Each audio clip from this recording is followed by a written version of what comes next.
Y'all already know it's your boy 215 Guy Beats, aka Streets, aka you already know this producer's new favorite podcast.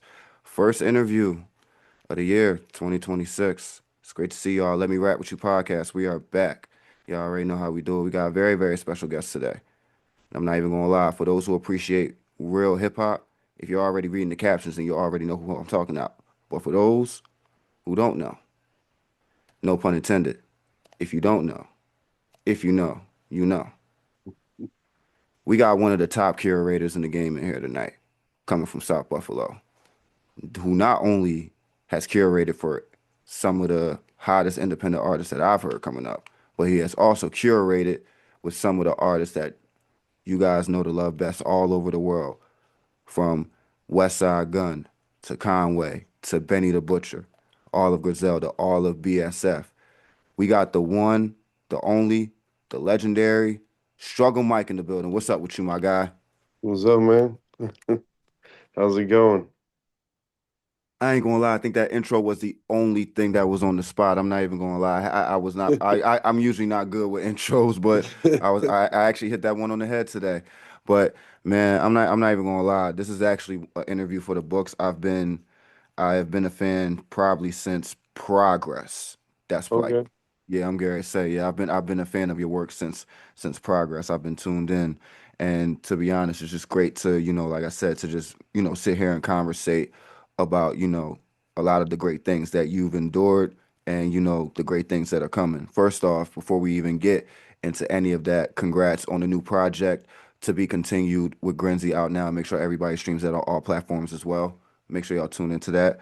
The freestyle was definitely one of my favorite tracks on there. Yeah, yeah, he's a good. He's still young, but he's good. And that's like the first thing he put out in a while. And that was the one thing I noticed that you were talking about. And what I like about him, it seems like he's very authentic with everything that he talks about. Like it seems like there's no cap in his rap. Like he's telling the people like, this is what I went through. This is life. Yeah, And I appreciate people like that who can actually just be honest with the real and actually just put it out on music and then still go crazy with flows on other songs. So that was something that I was able to appreciate with To Be Continued. So yeah, definitely shout out to Grenzy. Hopefully, you put in more work, bro. Definitely don't stop. I'll definitely, say that to him. But, backtracking from everything, it's crazy how, I've heard of, backtracking and going through a lot of origin stories, but this is definitely going to be, one for the books for me. So it's like, how did, like, where did music even start for you, just growing up? Um, I mean, I've always been into music, but like, I'm always like a listener. But I've listened to everything. But like growing up around my dad, we listened to a little bit of like not even a lot of rock, but it was mainly like reggae, man. We listened to a lot of reggae, and then and then it turned into then I started listening to hip hop and stuff like that, and then and then I got into Spanish music, and so I listen to everything. There's not one genre I really don't listen to, and if I've never heard of it, I'll take a listen. No, yeah, and I could definitely tell because even in every project, you kind of even with the samples and everything, you establish like all those genres, even if it's on a hip hop type basis. I can definitely hear the different, regions and different countries throughout the samples and stuff, and that's great. Cause I was definitely about to ask, and honestly, I share this in common too because a lot of people think that I just associate hip hop, but reggae, Latin, Spanish music, I Yeah, be you be tuned messing in. with Mickey Fats and stuff like that. Oh yeah, yeah, that's my dog. We actually just did a session today. We just did a session Okay. today. I'm not even gonna lie. One of our best sessions yet today. I'm not even gonna lie. Yeah, I wanna do a whole project with him. To be honest, yeah, bro. Like we've locked in a couple sessions. I like the music that he's doing. I wanna do something different aside from the BSF blueprint that I got. With yeah. BSF tone and everything. So Mickey is like that one to get me out of my box. Like we got like beats. I've given this guy beats that nobody has heard before. That you're gonna sit there like he made that. Whoa, so it's Yeah. like but to be honest, bro, so when it came to the hip hop, what were some of your like first like hip hop songs that you heard like growing up? Like some of like your Growing favorite ones. like growing up, like I start, obviously I listened to like when I kind of grew. I was at the age where like hip hop was really, really starting to get more mainstream. I would say like you got like Jay-Z coming up, Wu-Tang, all everyone coming out, and then that was like the East Coast West Coast beef started a little bit after that, and Hmm. I tended to listen to more West Coast than East Coast music. I Like I was just I just started tuning in the West Coast probably like later on. To be honest, like even when the East and the West Coast was beefing, I was still in the underground, like boot camp clip, yeah. um, like Static Selector and all. Like I was really, and I'm right, I'm not even too far. I'm probably like 5, 6 hours right here in Philly, but New York literally from all over. It's just like has been a very, very big influence in, my ears. Cause especially growing up, you had people like, shout out to DJ Shay, they had Yeah. but they had Brotherhood Nation out in Buffalo. And I had people out here in Philly who were affiliated with those type of people. So I was schooled to that type of, stuff early. Mhm. Yeah, So like the mhm. East Coast stuff, I like. I mean, I listen to it all, but like, I don't know, something just kept drawing me to the West. But I mean, like Wu-Tang, I listened to a ton of that, and Jay-Z and Nas and other. Like, I always like people that didn't like Underground Kings and like something that wasn't as mainstream. Like, I guess I've always kind of been like a more underground, like even though like Gravediggers wasn't really underground, but they were like not a lot of people listen to them. You know what I'm saying? Oh no, legendary, definitely. And to be honest, so when it came to your early days, when you started getting into music yourself, was it engineering or was it like curating from the beginning? Like what started no pun intended, what started the progress of Struggle Mike? Sh- I've always been, I don't know, I've always been one of those guys that like continuously like I'm always in the cars. So like when I'm part of a crew, I'm gonna just do whatever. If we're all doing this, we're gonna do it and we're gonna do it big and we're gonna keep going. So then, about 10, 11 years ago, I started a clothing store. And then, a buddy of mine wanted to be a barber. I was like, well, I'll get you the chair and all that stuff. You be a barber. He's like, oh, my son does music. I was like, all right, I'll listen to him, see what he's got. And then I linked up with people with Benny, and he needed a car for a music video, which I had. So we linked up with that, and then the barber was like, hey, my son really wants a song with Benny. I was like, well, let me see what I could do. And then he's like, oh yeah, he'll do it.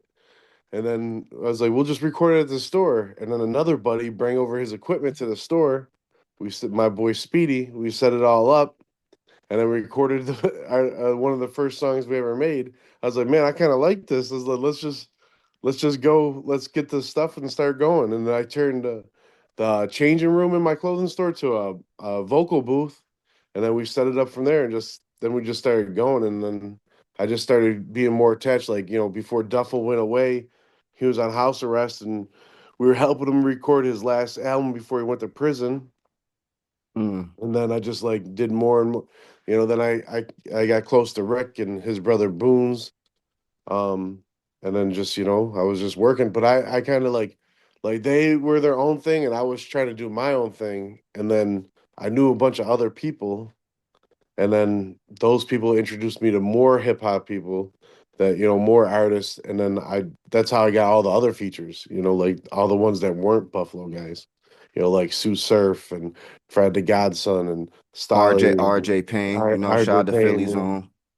Yeah, Ito, all those guys, like, and I've been rocking with like people like Ito since my very first tape. Like, there's a lot of my tapes. I have a lot of the repeat artists, like, like a Benny, Rick Hyde, Ito. I try to keep all the camps in there. Someone from every camp.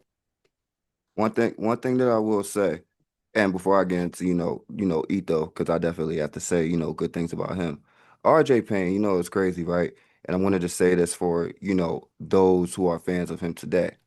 A lot of y'all know him as RJ Payne. I know him as Rayman, or some people will know him as Izzy. Like I said, like day one Rayman fan, RJ Payne fans, they know. Yeah, like They know. a lot of people think RJ Payne's new, but he's really not. You know, he's been around, you know. Man, for me, it's like I probably say it like this, like with RJ. I mean, I love, and honestly, I say it like this. I love the new rebrand that he's doing now. Like he's unstoppable with the shit now. So it's like, but he's always been that consistent from, like, honestly, like I say, like even content. Like he's one of the guys. Like he was like before content was even a thing, or like or what I say, like a fad word. Like before content was a thing, he was already kind of on that with videos, all that type of Mm, stuff, freestyles, tapes for days. He been doing that. So it's like for me, it's like just seeing him where he's at now, like with BSF and everything, is insane. So, but just and then even going back to Ito, Ito is probably, I'm gonna be honest, Ito is probably like in my top 10 of like all the artists that I play today. He's probably in yeah. my top 10, and it's crazy, right? I heard that People, Places, and Things, this new project that he's dropping. I heard that he's actually doing some of the production on this one. So I definitely Yeah. can't wait to hear that project. That's gonna Yeah, be insane. he's definitely a dope producer, definitely a dope artist. He's just a dope individual overall. And he's like and he I don't know if he realizes how big everyone thinks he like I think he's a big artist. Like, you know, like I don't think he realizes that he's like, I mean, he's got to know that everyone knows who Ito is, and if he doesn't, I don't know why he doesn't. But like, he's humble. He don't really stray out of Rochester too much. But I mean, he's been around since Benny and Special them started too, you know. And he's always been consistent. Everything he does, he works with my buddy Body Bag Ben out in Cali a lot. You know, he does a lot of like everyone always looks forward to when he drops something. You know. Body Bag Ben is another person who I also know that you work with consistently. I've seen him like from the very beginning drops before BSF. So, what's your relationship with him? Um, I forgot. You know, it was funny. Like I heard one of his songs, and I'm like, damn. I was like, yo, this dude's fire as hell. And I found out he was from Cali because he sounded like a New York dude, you know. So I'm like, man. So then I hit him up. I was like, yo, man, I really like to work with you. And then I put him on a track, and then like, you know, we kind of clicked. I mean, that's the thing about me. I kind of click pretty easy with anybody I meet. Like I'm pretty easy going, and then like everyone, you know, I don't lie. I just kind of, you know, tell the truth, or you know, I don't. What do you know? The people call it capping and stuff. I don't. I just tell. And if they think, It you ain't no know, cap in your work, bro. yeah, Trust me. I just kind of go out there and do what I do, and then you know, if you're a good person and you got good vibes, man, people click with you easier than, you know, people trying to force it or throw money at it or like, oh, look at what I did. I don't, you know, and I don't pretend like I know anything because I don't know anything compared to some of these people that have been in the business forever. But yeah, Body Bag is dope, and I always put them together with stuff like, you know, I put him on a track. It was him, Ito, and Boldy James. That was a fire ass track. Yeah, where we at? That's one of my favorite Yeah, songs. that's just that's like, and that was like, I don't think Bully was really blowing up at that point. I think Bully blew up maybe a year after that, but that was a solid track, man. That shit's fire. It's crazy, like, and just like a history lesson for kids, because like I mean, I've been a Bodie James fan since my first chemistry set, but what really made me a Bodie James fan was actually a feature he did for Asher Roth on Paps and Jazz. Yeah, That is actually what made me a fan of him. Like I'm gonna keep it a bean. Paps and Jazz from Asher Roth put me on to a lot of like, I'll say it like this, like Bodie James, ASAP 12, because I was only listening to ASAP Rocky. That made me realize there was like more from the ASAP mob. yeah, Who else? Action Bronson. I really started paying more attention after Action Bronson did that verse for Asher Roth, because Asher was just, And of course, that's one of, PA's own up here. That's one of my favorite artists, very Yeah. creative, especially with the, I like the producers that he's worked with. Shout out to Blended Babies, producers like them. I enjoy that classic soulful, like boom bap type sound. So I was very hypnotized to that kind of work, coming up in the mixtape era. But I want to go back to something that you said, just being around and, not, bragging like, oh, I did this, I did that, when it comes to, because, and speaking in my recent, curating days, because I'm not gonna lie, it's been times that I've curated things, but like, it's I don't know, I don't be needing to brag for stuff, so it's like, unless it's like something that I really, really play like a major part in, then it's like I really don't brag on like a lot of the work that like I've put together or curated, but and even in my recent like days of like curating, just putting stuff together with artists with BSF Tone, Party G, The Humble, and stuff like that. Just working with artists like them. It's just you know I just enjoy the art of the curation. Yeah. I don't even care about the like we have social media to post a resume. That's basically everybody's electronic press kit. So, Hmm. but other than that, if it wasn't for the whole social media aspect, I really wouldn't care about the whole bragging rights. I'd just be happy that I was even in the room to put those things together.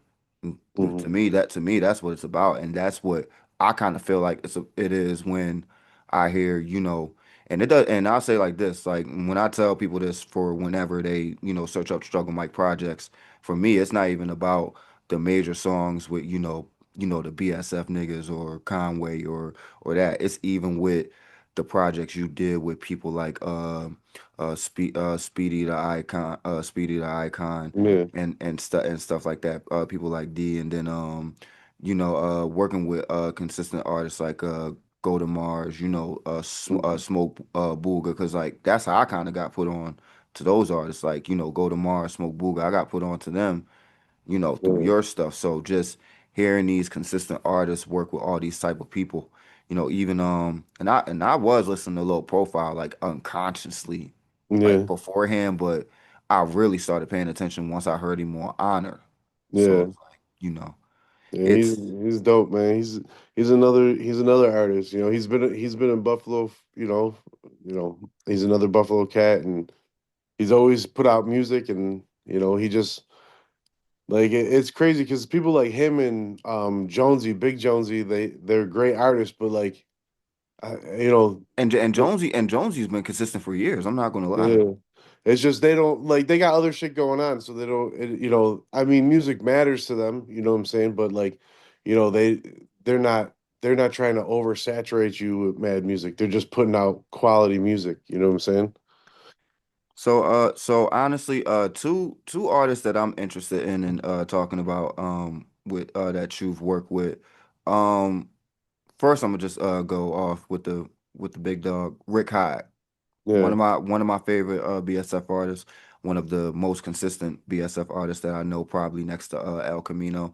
Um, What's your relationship with Rick? Because I noticed through, even before the BSF, like, even before the Black Soprano Family collaborative projects, I noticed that you do a lot of work with Rick. It seems like you guys have a great relationship, and it seems like he's very, very comfortable. Because I know Rick does record himself and he makes his own Yeah. beats, Yeah. but I know whenever he's not at his own studio, I know 9 times out of 10 he'll probably come to the compound. So, what's your relationship with him? Because I see that he has a very good comfortability with, coming out there. Yeah, no, I don't know. Like I said, I just kind of click and like Rick and his brother Boone's. I know his brother Boone's. Boone's is on some of my albums too, but he's incarcerated right now, so he doesn't have anything coming out lately. But and then his uncle Sammy and all them, they're just good general people. And like I just like we worked on the first album together, The Great Escape, and then ever since then, like. even some of my, I think it was it Honor? There's some one of my albums. I think I got like 4 or 5 tracks. Is damn near a Rick Hyde album. It's like it's like I I'm gonna got keep. some. I'm Honor. I think had three. It was. Yeah, I think it was. If you don't know, it was one. It was one yeah, of the. It but was like one of the. It was I one of thought them. about it when we did the one joint. I was thinking about just doing like the best of Rick Hyde and Struggle Mike at one point because I'm like, yo, I got so many tracks and like it just always just worked, and like we were always like when Benny had me come on with BSF and help out with Rick, like management wise, like we were flying everywhere. I was introducing them to people I knew on the West Coast, and we were going out to Denver and doing stuff out. We were doing stuff everywhere, and we just kind of like, clicked, and everything was good, No, and big just facts. kept And working. then the other artists, and I know it's probably only like two, three tracks. I think I've heard them on China Mac because Oh, I'm not. China Man. Because I'm not gonna lie, like, and I've seen him in content plenty of times, like, all the time. Like, he's never been irrelevant on my radar, but music wise, I will Yeah, say this. I didn't hear him again music wise until I heard him on your stuff. yeah. So how did that even come about anyway? He was like I linked up with him before I linked up with Benny and them. Like he Mm, got out of jail and like and I was a fan already, and then I was like listening to stuff, and I know he just got out, and he was, I don't know if he was in a halfway house or what, but I ended up sending him like a care package with like gear and shit from the store, and then like he posted about it, and then we ended up doing a track, and then we did another track, and I flew him out here to do a that song and a oh video. no, that's my Yeah, shit. yeah, him and my boy Spider. Spider's a dope artist too. Like very intelligent dude, very good artist. Like he's like he's in that. He might not be as famous as Benny in that, but he's has that mentality when they get in a room and they hear a beat, he could put something that he could put a verse out right away. Like he could, and Spider's he's always consistent in how he does. He's got a fire joint with Conway too from back in the day. Mm. That boy good. It's a fire joint. I think it's him, Conway, and Keith Murray. No, I still be playing I still be playing the old freestyles that he used to do back in the day on YouTube. Them joints my shit. So to be honest, when it came to joining BSF, because you've had plenty of work in a catalog beforehand. So Mhm. when it came to, joining BSF and, doing projects with them, how did that come about? I was talking to, I don't know who I eventually I got in a conversation with Benny because like I didn't like I don't bother Benny. Like some people will like blow him up and all that stuff, but like I always kept it like I only hit him up if it was like business orientated. Like Hmm. if it was like a feature or a show or something like that. And then I was talking about like going to this one label. He's like, well, why don't you come over here and help out?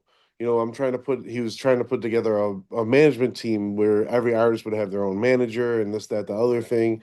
And he's like, and we'll put some music out together and this, that, the other thing. He's like, well, let's just keep it in the family let's keep it in the town, like keep it all together as one. I was like, all right. And then, I went over there and I started helping with Rick and then, and it was doing like it was kind of hard to do what he wanted to do. It's not hard, but like, everyone has their own thoughts of how it should be. Everyone wants to be like a boss or a leader and not listen to the main leader, like like no one wants to be a soldier, everyone wants to be the boss. But there could really only be one boss. So you got to listen to your leader That's and what I be trying to tell people. and don't get me wrong, I've been a boss in a lot of things I do. But like if I jump over, like if I got my own thing with my own studio, I got my own stuff, I got my own guys, And if I'm like, okay, I'm gonna go over here because I know it's gonna bring me up, overall, which then I could bring up my guys too eventually. So I was like, sure, I'll come over there, and then whatever you want me to do, I'll do. So like, I'd be like, he'd be like, okay, let's get Rick lit, and then me and Rick were going to LA. I was, hitting up the homies from Underground Hip Hop Blog, and they're linking up, connecting us with like Conejo and doing shows out there and all this stuff, and we had it really popping. And then but all the people that signed up to be managers or whatever, just it just didn't work out. And like, people fell off or went their own way, and you know, it just, because they, everyone thinks they're gonna, Egos, and is that's the crazy thing about this game, man. yeah, Egos, like, and and like you people don't said, want to everybody give up. think they the boss. Yeah, everyone don't want to give up numbers or whatever. Like, they're like, yeah, I'm trying to, oh, well, I'm in LA with Rick. I want to do, talk to the guys from No Jumper, do this or that. And they all have their own plans for every individual artist. But like, they wouldn't give up numbers. I'm like, bro, I was like, I don't care. I'm not gonna do. Don't plan on taking your job. I'm good at what I'm doing. I don't need anyone. I don't. I do all my own shit. I don't really need. I just want to get this shit done. If I'm in LA and I got Rick, I don't want to just be sitting around waiting for someone to call or something. I want to get shit done. And then, Honestly, that's how it is with like if me and like right now, like once we done this podcast, when me and BSF Tone out in the studio, Mhm. I'm literally going down the rabbit hole of opportunities, shows. Right now, we're planning on doing some shit on the Fuego Base tour, Yeah, with them and stuff. So it's like, you know, it's just all about like, and like you said, I really got my own shit. Like me personally, I am a geek for tech. I like researching every day. Like literally, I just set up my phone for my whole mobile studio. I make beats on Koala Sampler, which is a mobile app, so I can make beats on my nice. phone.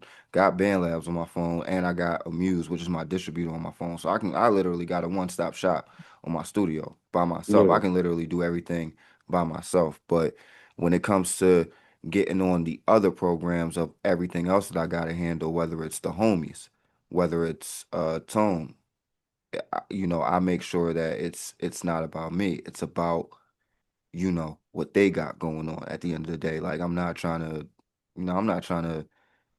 step on nobody's shoes and stuff. I just want to make sure that, yeah, my guys get treated the way they need to be, and that shit gets done because at the end of the day, because especially, the next things that I want to talk about, because for me, it's the same thing. Like, as somebody that's a producer and engineer and who curates stuff, you know, every day I'm dealing with great producers. Every day I'm dealing with great engineers. Like you said, every day I'm, in the studio that I work at, it's just, different artists that come through all the time. Sometimes legends, you feel me? yeah, So it's a whole process. So for me, honestly, like when it comes to you, and honestly, the next part of curation I want to talk about, because this is the one thing a lot of people forget when it comes to curation. And honestly, shout out to Hybrid Josh, because we was definitely talking about it. mm, Um, we was talking about it in Chicago. Sound selection. yeah, Sound selection is missing, and I feel like you have that when it comes to, and shout out to the guys, shout out to Bruno on the street. That's my yeah, dog. And for those who know, shout out to DJ be on it. yeah. Shout out to him. For a lot of people, for those who don't know, because I know a lot of y'all are West Side Gun fans. So Yeah, for those, that kitchen light beat I had before West Side, bro. see, what's crazy? I felt like I was about to get I felt like I was about to get a story from that. I felt like and you literally just said it for me. Yeah, like I was working on the Honor album, and Benoit DJ, he sent me the beat pack, and I was going through the beats, and I'm like, yeah, man, this would, because like I listen to a beat, I'm like, yo, this is good for this dude, and oh, I can hear this dude and this dude on this beat, or I'm like, oh, this beat's fire, but what would be dope? We get a female rapper on this joint, and I heard Kitchen Lights, and I was like, yo, man, this is. I was like, this is a fire ass beat. And then like, I don't who the hell did I think I played it for Rick, and then I played it for I played it for someone on the West Coast. I don't know who it was though. And then Smoke, I played it for Smoke out in Boston. And then DJ hit me up. He's like, "Yo, man," he's like, you can't use that beat. I'll send you some new ones. West Side Gun just picked it up." And I was like, "Yo, that's fire, bro. Like that's, Now, did he tell you you that know." Stove God was on it too? Nah, he just said that West Side was interested in it and this, that, the other thing. I was like, oh, bro, it's all good, bro.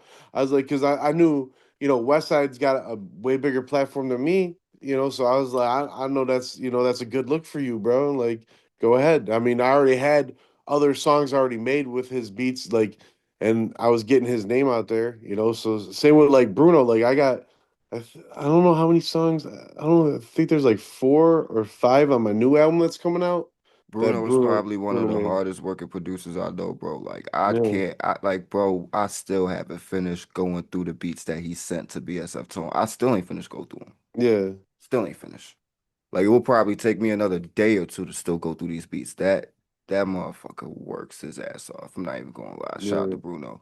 But and then honestly, we definitely have to speak on him because Roar X has definitely, produced a couple of classics that people like Oh too. yeah, I feel like we should speak on them too. Because honestly, I feel like Roar X a lot like we don't in the producer community, especially for those who appreciate the hip hop era. I feel like we don't speak on Raw X enough. We speak on DJ because Kitchen Lights. I'm pretty sure anybody yeah, can go up and speak on him. But Raw X is definitely produced some of the classics, especially on your projects. Like, oh my God, some of those bangers. They don't even yeah, know that Roar was on some of those classics. So yeah. honestly, He's let's done. speak on him.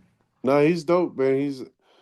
He's originally from Sinaloa, I'm pretty sure. I met him in Cali, and then he moved out to Vegas. And me and him are like, if I'm in LA or Vegas, I hit him up and like, yo, I'm about to be in LA this week. Come by. We're probably gonna do studio. We usually go to this joint in North Hollywood. I was like, just come meet us there. Or if I'm in Vegas, I'm like, yo, let's get a studio. We'll do some shit, and we always do some stuff. We always do music. And he works with Sky Zoo a lot too. And then I got an album coming out with him too. I got I think 11 tracks. It's all produced by him. Mm, It's with my artists. So we did 11 tracks. I'm pretty sure it's 11. It might be 9 and there might be skits in there. But the let's say 9 tracks. 8 of them are like solo tracks with like each beat is one of my artists, or I might have 2 artists on there, but there's like one main artist. And like Heist the Prophet, he's got a fire ass joint coming out. We already did the video for it. And the main single for that joint, I got 9 dudes rapping on it. 9 of my artists are in there. We already shot the video for that, and that's ready to come out. And the whole album's produced by Roar X. So it's like that's like insane. the single coming out is called One. It comes out before the album, and it's got 9 artists on it. Like who do I got? I got Speedy the Icon. I got Blaze Merch. I got Heist the Prophet, Mark II. I have Mike Major. I have Just Classic, Grenzy, Spider to God, and King Dagger. I got all on the song, and then we filmed it in like a boxing ring setting. So like everyone comes in, has like a little intro, and they're in the boxing ring, and they're rapping, and everyone's behind them, and so on and so forth. It's pretty dope. So No, like, because I felt that's like he needed crazy.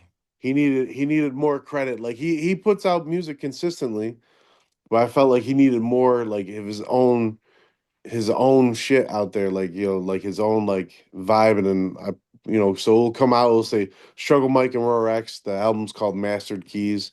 That comes out in Oh, trust me, February. I got that post saved in my pen, bro. I'm The waiting. So I'm we yeah waiting. we got a lot of stuff. I'm trying to get this West Coast album with my West Coast artists put together too, real quick. I think I got 7 artists all together. That like my main West Coast is the Breed Mafia. And those guys are like an all-in-one. They do their own videos, they produce their own music, they engineer their own music. They're solo Hmm. artists and a group. And then they got they're a bunch of homies, a bunch of different artists from San Diego that I know. So I got that album coming out too. My boy Aaron, which is their uncle, helped me like curate that one, get everyone together. So No, I'm not even gonna lie. I definitely told a couple of my homies when we come out Buffalo, we gotta come out to the compound, which is honestly the next thing that I want to speak on because a lot of people yeah, don't know. A lot of people don't know. And this is, and you know, a lot y'all know I love podcasting. This is where I really, get in my bag with stuff. But honestly, when I tell, because I know a lot of people when they see the compound, it's not just a studio, you guys. The compound to me, honestly, in my opinion, I feel like the compound is a platform and a culture to this point, and I'm going to explain why. Because not only, we can, I've already explained, we done had a lot of legendary, artists that done been in that studio, but a lot of people don't realize like some of the early videos, like some of the early BSF Griselda videos that people see, they're shot like right on the same, strip as the compound. And then yeah, not only do you guys have a studio, but you guys are into merch. And then also you guys have the barbershop right next door. Am I correct? And then y'all yeah. got this, and then the smoke shop on the other side, right? Yeah, well, we had so the struggle like it kind of like when I had a car shop, it was kind of like the same idea. Like I would rent a big garage, and everyone could work out of there if like because not everyone has the means Keep to that idea go. because that's one of my goals right there is to have a garage. So keep that idea Yeah, in mind. yeah. So no one ever, not a lot of people have the means to just go out and buy a building or lease a building out. So I would lease a building out.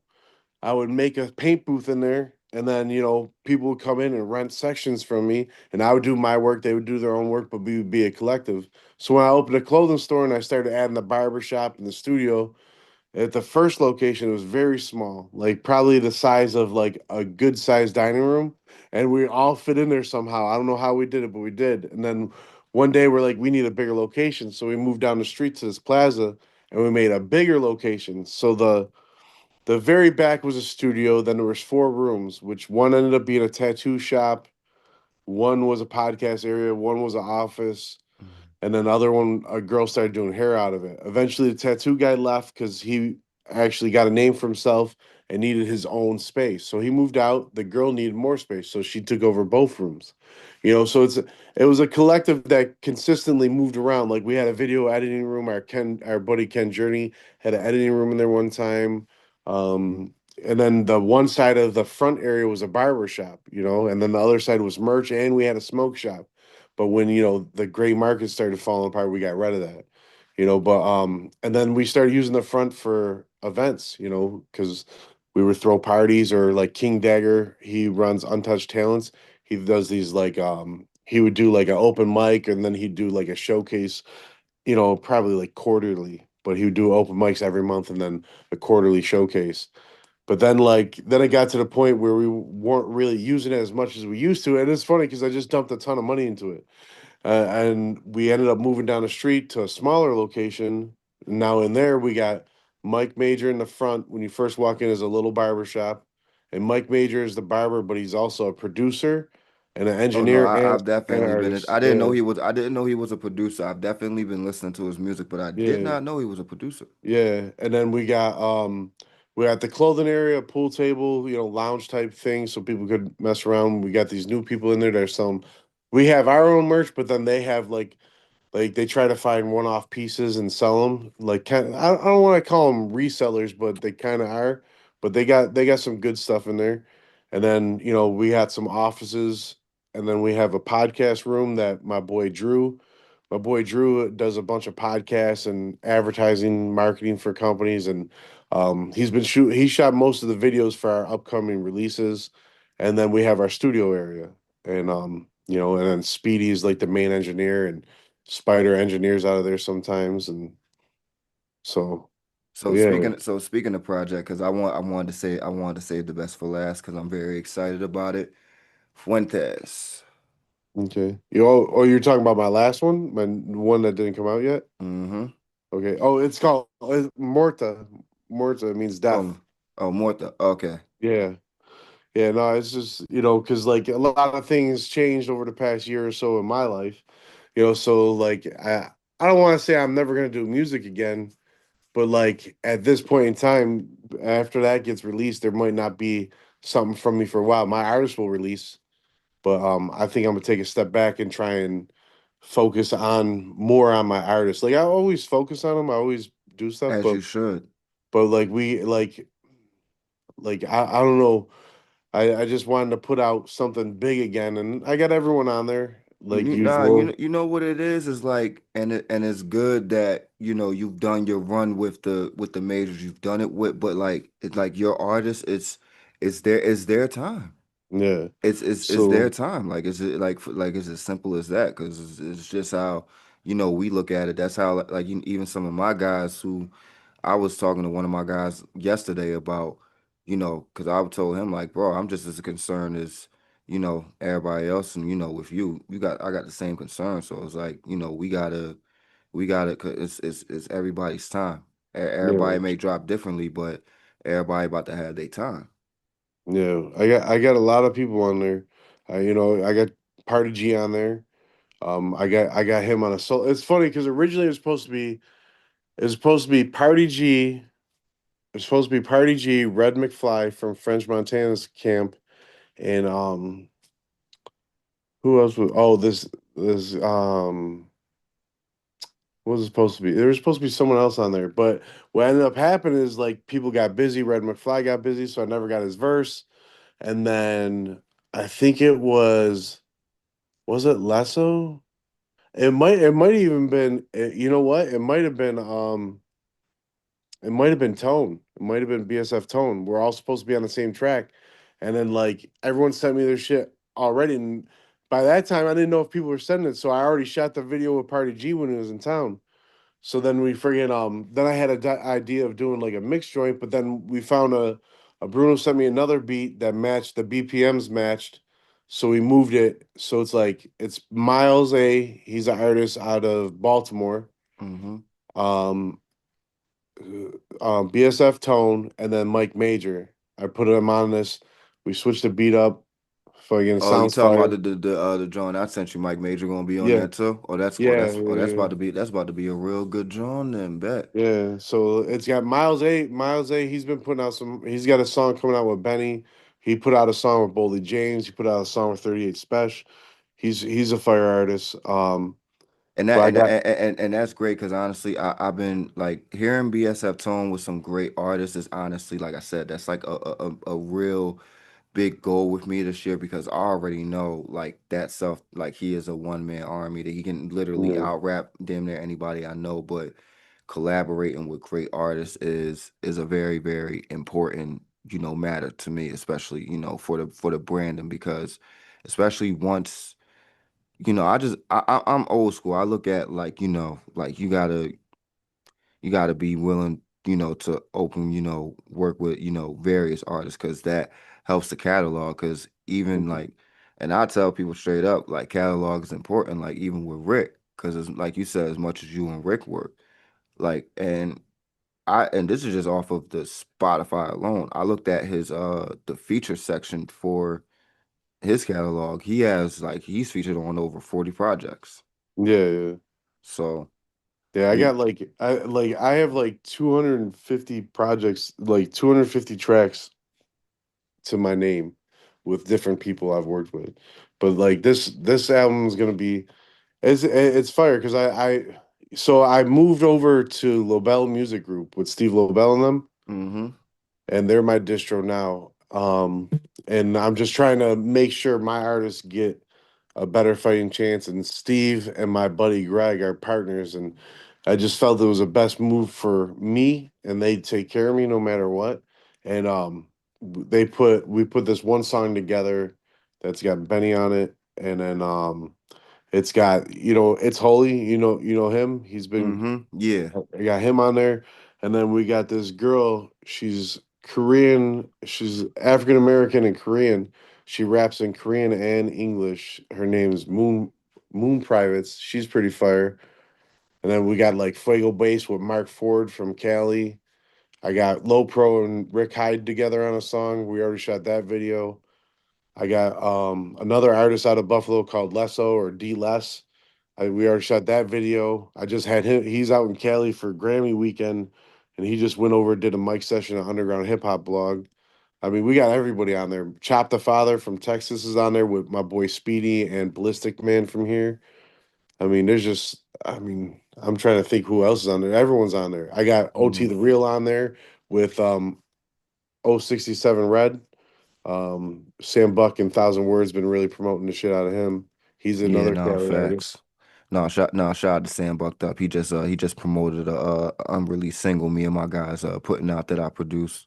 I ain't even drop it yet, but I had sent it to Sam and I ain't even shit. Yeah. Got surprised. Shout out to him and Ride or Die. Um, to be honest, like just seeing all that and like I said, just 250 songs. Like sheesh, like that's a and like I said, it's just hella artists that.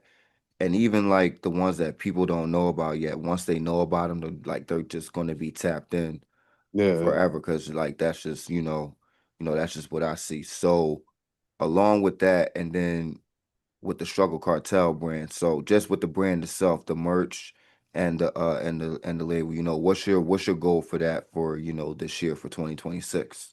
I think we're gonna do like three more drops in the next couple months, I believe. We're just doing like the different. I don't want to call them narco saints, but like we just dropped the this one with Saint Judah Tadeo on the back, and we're gonna do a Saint Martha one, and then we're gonna do a Malverde one, and then a Virgin Mary one. But like, I mean, I've always had the struggle merch. It's just I don't think like when I first dropped it, I don't think people got the idea. So I dropped these shirts in the beginning, and every shirt had like it was a storyline. So if you put the shirts together, they all came with stickers, and you could and the original idea was to make these comic books that you would get the merch, get the sticker, put it in the book, and eventually it would tell you a story. And so there was two main characters. There's the struggle bear. We have like this bear, and then there's the Pyrex man before Benny came out with his song. But so and the bear represented low income areas like that we all grew up in. And the Pyrex, we all know what the Pyrex is used for, but the Pyrex actually was the CIA. And the shirts would go, the storyline would go off the show like how they introduce the drugs into the neighborhood to keep them down. And then eventually the main character, the bear, goes to prison. He does, in the beginning he's starting out, then he gets really big, makes money, then he goes to prison, and then while he's in prison, the young people come up, and and every album was like that. The Great Escape was our first one, and if you look in the reels of the mixtape, it looks like the hood, because back in the day when you were a kid, everything that was going on in your neighborhood, to get away, you put on a mixtape, put on your shit, the Great Escape. You're escaping from your area, by music, and then the second one was the Wall. That's when we started introducing the West Coast and the wall separated, Mexico and US and then when he went to prison, we did next up, which was all the young cats. And all the young cats, they don't see what happened. They just see that this dude made all this money. So that's what they want. They want the jewelry, the cars, the houses, the trips, and that's what the album was about. And then the guy comes out of prison, he reforms, starts a business, starts helping out the neighborhood that he helped, destroy, because of drugs. And then that was progress, and that's Mm. how, so it was all, and we had shirts that did different things. We had a money laundering shirt, we had like the bear visiting Pablo Escobar at La Hacienda Nepalese and like all these different shirts that like, but people weren't, I think it was too much for people to comprehend. So that's when we just started doing the cartel stuff. And to be honest, most of the people on the West Coast buy this stuff up like crazy, because just Facts. and it is a dope, it doesn't mean nothing, like it just, like the cartel like forms from different neighborhoods banding together, what I'm saying, to form one group, and that's basically if we're gonna take back our neighborhoods, the way we should be looking out for our neighborhoods, that's Hmm. what we got to do. You know what I'm saying? Nah, And facts. I don't know if it'll ever happen, because like I said, everyone wants to be a boss, no one wants to be a soldier. Someone's got to take the lead. And some people aren't meant to be leaders, even though they might think they are, they're not. Sometimes you just got to sit down and be a soldier, bro. No, facts, and trust me, like I'm one person that definitely don't mind being a soldier when it comes to these situations. So it's like I definitely feel that. So the I usually like to do this with every episode of the podcast. So for all the, artists and producers out there who will be watching this, who are now understanding how, curation works and how they can get their music involved with people. If there's one gem that you would give them for 2026, what would you tell them? If they're gonna put music together, whether they're artists or producer or someone that's trying to be just like a curator, I mean, don't jump on a hype, like if you're and like unfortunately you have to pay to play. Unfortunately, that's just the name of the game. You know what I'm saying? Because these labels aren't paying the artists, even the bigger artists. So that's why people are like, damn, they want this much for a feature. Okay, well if this guy and I sell it, let's say Benny wants 25,000 for a feature. If you can't afford it, don't don't break your back, especially if you don't have a name. You I could mean, probably take and that's respectfully because, and then the one thing is people got to understand, like, when you paying for that feature, like the market, especially like I study analytics. yeah. You're gonna get that back in market features. You never know. It could be any Yeah, brand or like if you're people spending people that, people don't think of the bigger picture when they're making the investment. Because like you said, the labels, they're not yeah, paying for it. But the one thing is, when the labels don't pay for it, yeah, you'll start it, like, and here's the thing, once people get out the contracts and stuff like that, you'll start understanding how to move, how to run independently. So it's like it's a pro and a con to it. yeah. Like, and then It's and then and then personally for me, when I look at the investment, it's like content. But like we're in a new era. Like, and I'm 32, so it's like I'm kind of in like the young OG era, but like still technology has changed. yeah. Well, a lot of thing is like people will buy that $25,000 feature and not put anything behind it. If you're paying anything more than $1,000 for a feature, make sure you put the same amount into marketing. Make sure you get a visual, and all that. Because like if you pay someone 20,000, 25,000 for a feature, and you just put it out there thinking you're gonna get a gazillion streams because these people are fans. That's not how it works. You got to market it. You got to. There's so much money you got to spend to just.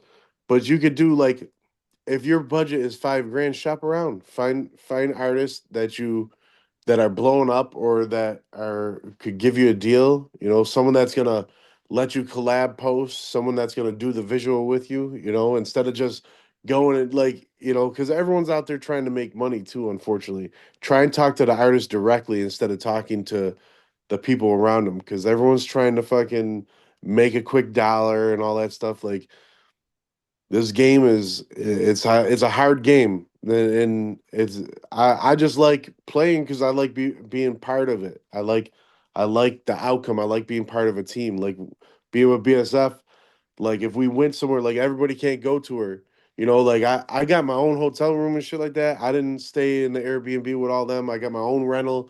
I like to be like my own person. And then if they need, oh man, we got too many people in the tour bus, you got room? Yeah, I do. I got this big ass, expedition, so I could fit 4 or 5 guys in here. So it'd be like the everybody can't go to her. Like it was like me, bass, Rick Hyde, Hybrid Josh, my cameraman, who else was in there?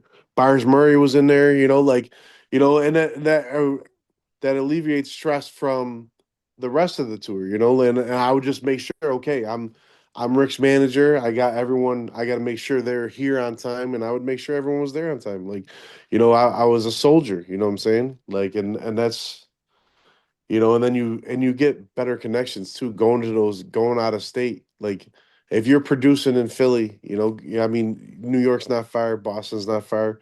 if you're making music, go out to those joints, try and New find a, York is my second home. I love New yeah, York. Bro. I can't wait until I get racked up and get me a yeah. nice spot out You Manhattan. I'm just telling you you just right go out now. there and just, dude, make it like leaving your area of interest will help out your music too. Like and I've got more, to be honest. If you from the hood, like me, like, and I knew mad people from other hoods. Like that's how I got a lot of features. I'd be like, people like, yo, man, you make another tape? Yo, my boy is homies with Beanie Siegel, bro. He got you. I'm like, all right.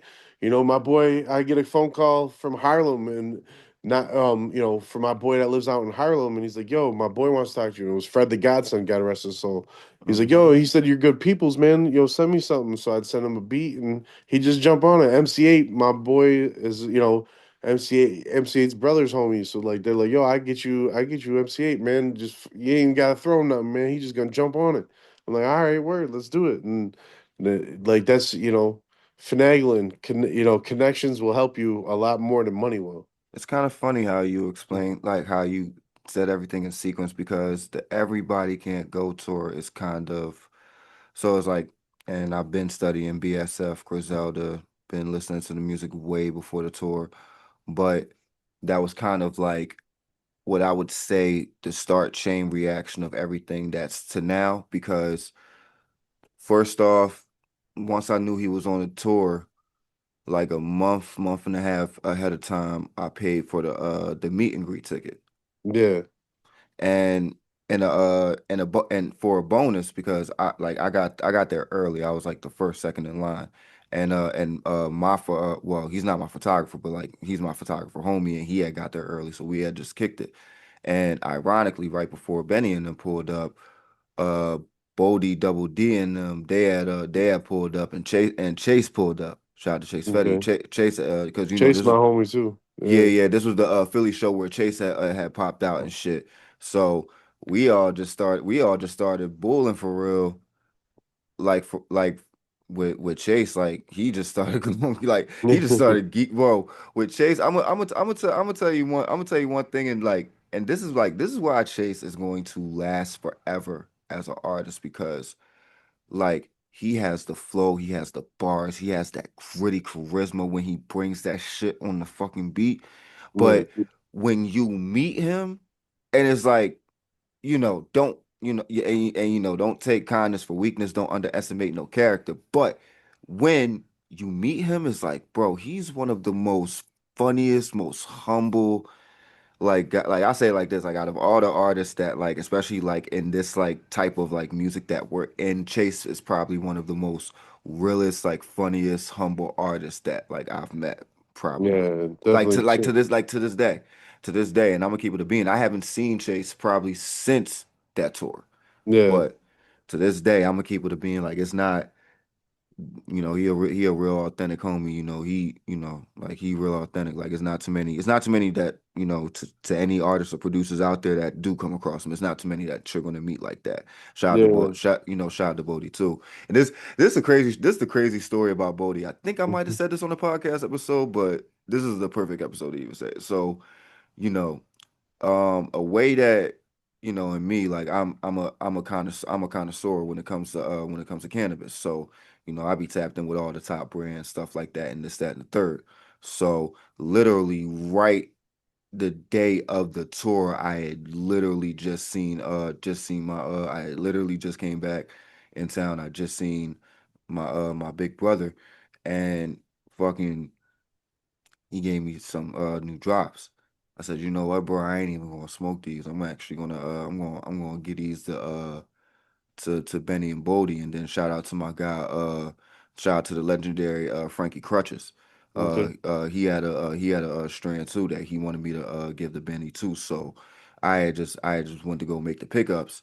And then that's how I made my name with a lot of rappers because like I always like if you was one of my favorite artists and you came in the city and I had meet and greet tickets, come on, like He's getting smoked. Yeah, and that's, man, and those bro, I guys, like, gave Bodie a quarter, right? I gave this yeah. nigga a quarter, of some permanent marker, right, Oh yeah, bro? nice. Nice When strain. I so look. and first and like this was at the end game, like literally at the end of the night. And then the show went and the show was great. That Philly show was off the rock, especially when OT came out. That shit was crazy. Mhm. And then meeting Benny, and it's crazy. Like I said, like storyline with all this shit. Like I told Benny straight up when I shook his hand, I'm like, bro, I'm gonna see you again. Mhm. Next thing you Oh know, yeah, last year, Money and Power tour would be at Septone. nice. But when I left out, I was getting in my Uber to go back to the studio. Why did I see the permanent marker bag on the floor empty? I'm like, this nigga smoked the whole eighth during the show? Yeah. Oh hell yeah, they would. They. I've. Now look, trust me, I realized that for the first time, like, oh, okay, they smoke like that. Like I didn't think rappers really smoke that crazy until like I literally seen that shit in the Uber. I was looking on the floor. I'm like, this nigga done smoked the whole eighth, bro. The show was only what? The show started from 8, ended Mhm. at 11, bro. Bro, it was only 3 hours. Yeah. That's a gram every hour plus a point 0.5 on one of them. Like, that's crazy. Yeah. I'm thinking. I say it like this: niggas they mustn't really didn't have niggas must have Philly. Make sure y'all get niggas right next time, man. Come on, man. That's all I'm gonna say, man. I can't be the only one. Like that's crazy. But I'm not even gonna lie, bro. I cannot wait for these projects to come out. Especially like honestly, I'm Roar X's project is probably the project that I'm waiting for the most, to be honest. Yeah, But that's fine. I can't wait for the stuff to come out. And like I said, I told my guys we gonna come out Buffalo. We gonna come out to the compound. We gotta work personally. We gotta really get some shit Yeah, going. hit me up. We'll be there. You already know. And to anybody else that's in the New York area right now, if you got a car, go out to Southern Buffalo, hit up Mike, go to the compound, go get you some great quality work done. I promise you're gonna go back. So I'm just, gotta let y'all know right now. I know there's plenty of legends that have been in there, and I know a couple of great artists who have been in there too. Like I said, shout out to RJ. Like we can go there. Yeah, there'll be more. It's gonna be plenty more, definitely. Me and my guys, we definitely gonna be in there too. But y'all already know it's your boy 215 Got Beats, aka Streets, aka you already know this producer's new favorite podcast. Struggle Mike, Black Soprano Family Zone, one of the greatest curator in the East Coast of New York right now, putting out like I'm telling y'all, it's it's about to be. I'm gonna keep it a beam, bro. Like curating wise, right now in the East Coast, like it's you and Flea Lord right now. Yeah. Like you and Flea Lord are like y'all got it with this curating shit right now. Cause I already know Flea Lord's cooking too. So like I can't wait to see what everybody got cooking, bro. Until then, bro, and I'm definitely gonna send some stuff out to you at a point too when I get some time. So you feel me? All right, man. I got you. You already know. And let me rap with you. We out of here. All right, bro. Be safe, my bro. Stay blessed.